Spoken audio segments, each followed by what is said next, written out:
চুয়াডাঙ্গায় কৃষ্ণপুর গ্রামে শত বছর ধরে চলছে ব্যতিক্রমী ঈদ আয়োজন। গ্রামের সকল বাড়ির রান্না খাবার একত্রিত করে বিতরণ করা হয় গ্রামবাসীর মধ্যে। ফলে ওই গ্রামের ঈদ আয়োজনে আসে ভিন্ন মাত্রা। এ বিষয়ে বিস্তারিত জানাতে আমাদের সঙ্গে যুক্ত হচ্ছেন আমাদের সহকর্মী জামান আখতার। জামান, আপনাকে ঈদের শুভেচ্ছা। আপনি রয়েছেন কৃষ্ণপুরে।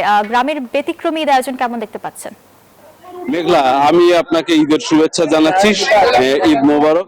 আপনি যেমনটি বলছিলেন, চুয়াডাঙ্গার আলমডাঙ্গা উপজেলার এই কৃষ্ণপুর গ্রামে কিন্তু একটি ব্যতিক্রমী আয়োজন হয়ে থাকে। সেটি হচ্ছে ঈদের দিন বিকালবেলা কিন্তু এই গ্রামের সকল মানুষজনকে একত্রিত করে তাদের মাঝে এক ধরনের সিন্নি বিতরণ করা হয়, যেটাকে বলা হয় আল্লাহর সিন্নি। স্থানীয়ভাবে তারা বলছেন আল্লাহর সিন্নি।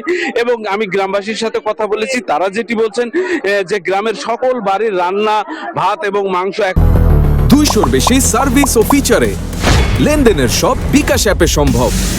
একত্রিত করা হয় এবং সেই মাংস আবার গ্রামবাসীর মাঝেই বিতরণ করা হয়। তো আমি এই বিষয়ে আরো একটি বিষয় জানতে চাবো। গ্রামেরই একজন শিক্ষক, উনি স্থানীয় একটি স্কুলের প্রধান শিক্ষক আহাদ আলী মোল্লা। আমরা তার কাছে জানতে চাইবো এই আয়োজন সম্পর্কে।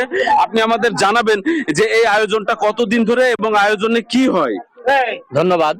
আমরা আসলে আমার বাপ দাদাদের মুখ থেকে শুনে আসছি যে এটা বংশ পরম্পরায় হয়ে আসছে। এটা রোজার ঈদের দিন বিকেল 4টার দিকে, 3-4টার মধ্যে আর কি, এটা আমাদের সমস্ত গ্রাম পাড়া মহল্লা থেকে মাংস এবং ভাত সব এক জায়গায় করা হয়।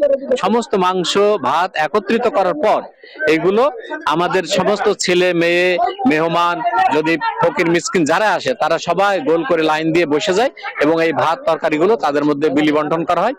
এতে আমাদের একটা আন্তরিকতা বাড়ে, পরস্পর একটা হৃদ্যতা বাড়ে, ভালোবাসা বাড়ে।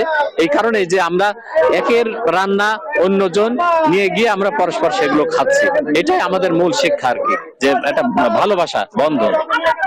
মেঘলা, আপনি শুনছিলেন গ্রামের একজন শিক্ষক, উনি যেমনটি বলছেন যে এই আল্লাহর সিন্নি বিতরণের মাধ্যমেই কিন্তু গ্রামের মানুষের ভিতরে একে অপরের প্রতি এক ধরনের সম্প্রীতি বয়ে যায় এবং সহমর্মিতা সৃষ্টি হয়। তো এই ছিল চুয়াডাঙ্গা থেকে আমার কাছে। ফিরছি স্টুডিওতে। মেঘলা।